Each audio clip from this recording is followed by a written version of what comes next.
আগে অতিরিক্ত 9টা, 9:30, 10টা হলে পরে বাড়িতে যেতে সমস্যা হতো। এখন কিন্তু সেটা আর হয় না।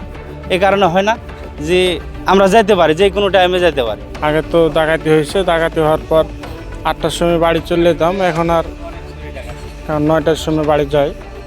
এখন আগের থেকে মোড় ভালোই আছে অবশ্য। আর আগে আমরা যেতাম, খুব আতঙ্ক ভয় বিরাজ করতো। এখন বর্তমানে পুলিশ টহল থাকে, ভালো লাগে যেতে। কতদিন থেকে? এটা প্রায় 6-7 মাস থেকে। আমরা এই রাজশাহীতে রুগী নিয়ে আসতাম, আগে খুব ডাকাতি হতো স্যার। আমরা রাজশাহীতে আসার পর এখানে স্যাররা চেকপোস্ট দেয়, আমরা এখানে দাঁড়াই। 8-10টা গাড়ি হওয়ার পর আমাদেরকে আবার মোড়ে রেখে দেয় স্যার। আগের থেকে একটু ভালো আছে স্যার, আগে খুবই ডাকাতি হতো স্যার, এখন আর ওরকম নাই স্যার। স্যাররা থাকার কারণে আমরা একটু ভালো সহ দিতে স্যার। জি, এই নিয়মটা চালু করার থেকে আমাদের খুব ভালো হয়েছে স্যার, এখন আমরা এই পর্যন্ত পাই। নওগাঁ জেলার পোরশা থানায় ডাকাতি প্রতিরোধে এসপি স্যারের সরাসরি তত্ত্বাবধানে এবং ওসি স্যারের দিক নির্দেশনায় আমাদের সারাইগাছি একদম খোট্টাপাড়া, সাভারের খোট্টাপাড়া থেকে এদিকে বন্ধুপাড়া আড্ডা রোড পর্যন্ত সন্ধ্যা থেকে প্রতিনিয়ত 5 থেকে 6টি চেকপোস্টের মাধ্যমে আমরা ডিউটি পরিচালনা করছি।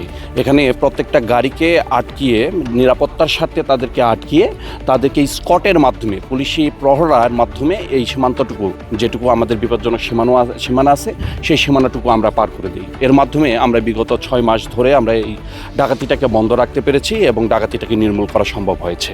লোডশেডিং কিংবা ঘরের বাইরের তীব্র গরমে ওয়ালটন রিচার্জেবল ফ্যান থাকলে থাকবে শুধু বাতাস আর বাতাস।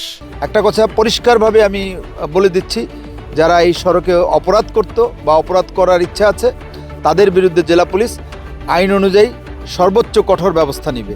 সেই সাথে আমরা এখানে যে ভবিষ্যতেও আমাদের যে নিরাপত্তা ব্যবস্থা এখানে বলবৎ থাকবে এবং যে আমাদের যে তদারকির যে ব্যবস্থা এটাও বলবৎ থাকবে।